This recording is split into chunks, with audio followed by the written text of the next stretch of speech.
नमस्कार मंडळी. पावसाळ्याचं सीझन सुरू आहे आणि या पावसाळ्याच्या सीझनमध्ये झणझणीत असं खेकड्याचं कालवण, खेकड्याचा रस्सा खायला फारच मजा येते. तर आजच आपण असं मस्त मालवणी पद्धतीने हे चमचमीत आणि झणझणीत असं खेकड्याचं कालवण बनवणार आहोत. तर इथे बघा, आज सकाळीच मार्केटमधनं आहोनी ही खेकडी आणलेली आहेत. आता ही खेकडी आणतानाच त्याच्या आंगड्या आहेत ना, ते मोडून आणले होते. दोरीने असे बांधलेले होते, ते कोळणीकडनं असे मोडूनच घेतलेत. तर खेकडी घेताना बघा कशी घ्यायची आहेत. खेकडी घेताना ती पलटी करून बघायची आहे. तर ही जी चपटी बाजू आहे ती आहे मादी आणि हे जी आहे ते नर आहे. आणि जी मादी असते खेकडी ती भरलेली असते, त्याच्या आतमध्ये लाख असते. तर अशा शक्यतो बघून घ्यायच्या आहेत. आता ही खेकडीला बघा चिखल वगैरे लागलेला असतो, म्हणून ह्या माझ्याकडे स्पेशल खेकडी साफ करण्यासाठी आम्ही हा ब्रश वापरतो. त्यांनी चांगली अशी जी चिखल वगैरे आहे, कधी कधी शेवाळ पण चिटकलेली असते, तर ती ब्रशनी चांगली साफ केली तर ती निघून जाते. आणि अशी साफ करून आतल्या बाजूनी सुद्धा जर लागले असेल, वाळूचे कण असतात, कधी चिखल अडकलेलं असतं, ते सुद्धा ब्रशनी साफ करून अशी सगळी खेकडी मी आता ही घेते. तर हे बघा, मी स्वच्छ अशी खेकडी साफ केलेत आणि आतून सुद्धा जशी ना एक हे असतं ते सगळं काढून घ्यायचे आहेत आणि त्याचे 2 भाग करून असे खेकड्याचे घेतलेत. आता ही आंगडीसुद्धा बघा, ज्याला आंगड्यांच्या पुढे अशी टोकेरी टोकं असतात, ते आपण खाताना हिरड्यांना जिभेला लागू शकतात, म्हणून मी ना ते पॉईंटवरचे काढून घेतलेले आहेत. आणि साईडचे जे काटे असतात ना, ते पण सुरीने थोडेसे काढून घेतलेले आहेत. तर असे करून घ्यायचे आहेत. आता ही स्वच्छ खेकडी साफ करून झालीत. तर आता त्याच्या खेकडी काय फार भरलेली नव्हती, थोडीफार त्याच्या आतमध्ये जी लाख होती ती लाख मी अशी हाताने काढून ह्या अशा 2 कपच्यांमध्ये भरून घेतलेले आहेत.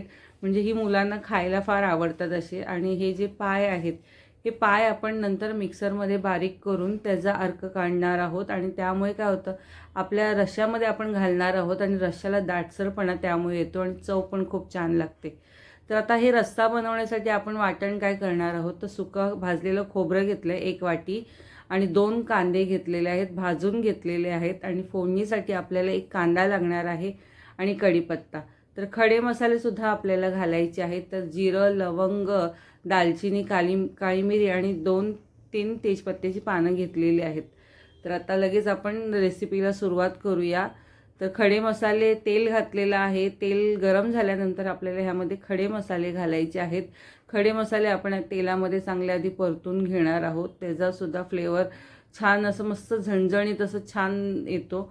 तर आता हे परतून झाल्यानंतर आपल्याला ह्यामध्ये कढीपत्ता घालायचा आहे. तर कढीपत्ता पण मी थोडा जास्तच घालते, कारण तो पण छान त्याचा रश्श्यामध्ये वास छान येतो. आणि आता हे सगळं परतून झाल्यानंतर आपल्याला कांदा घालायचा आहे. तर मी 1 मध्यम आकाराचाच कांदा घेतलेला आहे, बारीक चिरून आपण आता ह्या फोडणीमध्ये परतून घेणार आहोत. जर तुम्हाला फोडणीमध्ये लसूण घालायची असेल तर लसूणसुद्धा आधी, कांदा घालायच्या आधी तुम्ही लसूणसुद्धा घालू शकता. तर कांदा इथे बघा हलका परतून झालेला आहे.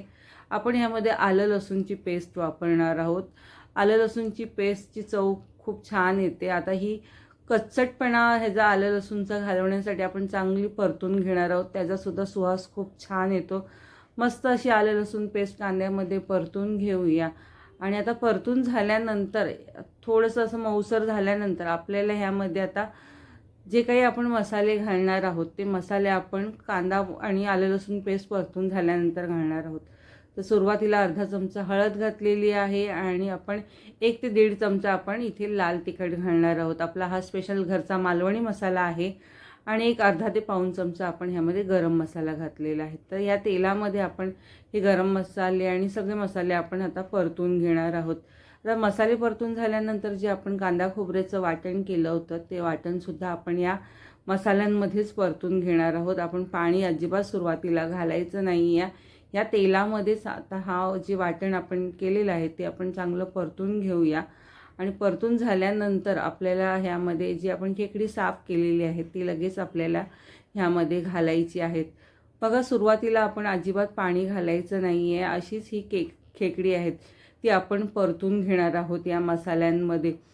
साधारण 2 ते 3 मिनटं आपण ही चांगली परतून घेऊया. आणि ना झाकण ठेवून पुन्हा आपण एक अशी चांगली वाफ येईपर्यंत परतून घेऊया. ह्यामुळे सुद्धा जे सगळे मसाल्यांची चव आहे आणि खेकड्याचं जे पाणी सुटतं ते खूप छान सगळं असं मसाले चांगले मुरले जातात. म्हणून थोडं साधारण 2 ते 3 मिनटं आपण हे परतून घेऊया. तर एक चांगली वाफ आलेली आहे आणि छान मसाले परतून झालेले आहेत.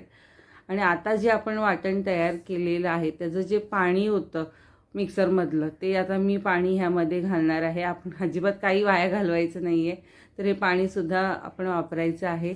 आणि आपल्याला जेवढी ग्रेव्ही हवी, जेवढा रस्सा हवा आहे त्याप्रमाणे आपण ह्यामध्ये पाणी घालायचं आहे. पण थोडंसं आपल्याला जेवढा रस्सा हवा आहे ना त्याच्यात थोडंसं पाणी आपण कमीच घालायचं आहे. कारण आपण जे आता खेकड्याच्या पायाचा रस्सा करणार आहोत, म्हणजे त्याचं पाणी काढणार आहोत, त्यासाठी आपण ह्यामध्ये पाणी कमी घातलेलं आहे. तर ह्यामध्ये चवीनुसार मीठ घालायचं आहे. सुरुवातीला आपण मीठ घातलं नव्हतं, पाणी घातल्यानंतरच मीठ घातलेलं आहे. कोकमसुद्धा घालायचं आहे. तुम्हाला जर चिंच वगैरे काही घालायची असेल, आंबटपणासाठी तुम्हाला जे आवडत असेल ते तुम्ही ह्यामध्ये घालू शकता. तर कोकम घालून चव खूप छान येते, म्हणून आपण इथे कोकम घातलेलं आहे. आता हे सगळं शिजून देऊया. आणि आता हे जे खेकड्यांचे पाय आहेत त्याचा रस्सा आपण त्याचं मिक्सरमध्ये थोडंसं पाणी घालून फिरवून घेणार आहोत. आणि त्याचं जे पाणी निघेल ते पाणी आपल्याला नंतर त्यामध्ये घालायचं आहे. तर आता हे घट्टसर आहे, म्हणून ह्याचं पाणी आणि चोथा वेगळा करण्यासाठी आपण ह्यामध्ये थोडंसं पाणी घालणार आहोत. म्हणजे चांगलं पाणी घालून थोडं मिक्स करून घेऊया, म्हणजे चोथा चांगला वेगळा होईल आणि त्यातलं सगळं जे पाणी आहे ते चांगलं पाणी आपल्याला गाळता येईल. म्हणून आता मी हे सगळं चांगलं आधी चमच्याने हलवून घेते, म्हणजे सगळं अर्क त्यातलं निघून जाईल. आणि गाळणीने, अशा चाळणीने आपण हे गाळून घेणार आहोत. आता हे गाळून आपण हाताने पूर्ण ते सगळं त्याचं हे जे आहे रस ते असं दाबून घेऊया. आणि तोपर्यंत एका बाजूला आपलं खेकड्याचा रस्सा शिजतोच आहे. तर थोडीशी गॅसची फ्लेम मीडियम फ्लेमवर आपण ते शिजायला ठेवलेलं आहे. पण आता मी तुम्हाला जी स्टेप सांगणार आहे ती खूप महत्त्वाची आहे, ती लक्षात ठेवा. म्हणजे खूप छान आपलं खेकड्याचं इथे कालवण तयार होतं. तर आता इथे बघा, ही खेकड्यानं चांगली उकळी आलेली आहे. ऑलमोस्ट अर्धी शिजलेलेच आहे खेकड्याचा रस्सा. तर आता जे आपण हे पाणी तयार केलेलं आहे ते पाणीसुद्धा आपल्याला घालायचं आहे. त्याच्या आधी आपण ज्या हे खेकड्याचे वरचे कवच ठेवल्या होत्या, कपचे ठेवल्या होत्या, त्या अशा आपल्याला ह्या रश्श्याच्या वरती अशा ठेवून द्यायच्या आहेत. आणि त्याच्यामध्ये जो मसाला आणि पाणी लागावं म्हणून, मीठ वगैरे व्यवस्थित लागावं म्हणून त्यातलंच रस्सा मी वरती असं थोडंसं टाकून घेते. म्हणजे त्यालासुद्धा मसाले वगैरे चांगले लागतील आणि त्याची ही चव आहे ना खूप छान लागते. हे असेच शिजवून घ्यायचे, म्हणजे ते सगळं जे लाक आहे ना ती त्याच्यामध्ये तशीच राहते, कधी कधी विरघळते सुद्धा. तर हे आता आपण असंच शिजवूया. आणि जे पाणी तयार केलेलं आहे, हे खेकड्याचं काढलेलं आहे, ते आता आपल्याला घालायचं आहे. लक्षात ठेवा, आता इथे आपल्याला गॅसची फ्लेम अगदी स्लो ठेवायची आहे. अजिबात असं, किंवा तुम्हाला वाटलं थोडं बंद पण करू शकता, पण स्लो फ्लेमवरच आता हे शिजवून ठेवायचं आहे. जास्त फास्ट ठेवलं ना ते फाटू शकतं, म्हणजे रस्सा एकीकडे पाणी एकीकडे असं होऊ शकतं.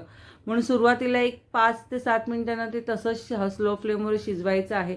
नंतर गॅसची फ्लेम तुम्ही मीडियम करून हे रस्सा चांगला शिजवून घ्यायचा आहे. तर इथे बघा, आपला हा रस्सा छान मस्त शिजलेला आहे. वरून आपल्याला कोथिंबीर घालायची आहे आणि मस्त इथे आपलं झणझणीत असं खेकड्याचा रस्सा तयार झालेला आहे. भाकरीसोबत किंवा भातासोबत खायला खूप छान लागतं. ह्याचा जर रस्सा प्यायचं म्हटलं ना तरी प्यायला सुद्धा खूप, सूप म्हणून सुद्धा आपण तो पिऊ शकतो. खूप छान मस्त पावसाळ्यात हा झणझणीत असा खेकड्याचा रस्सा तयार झालेला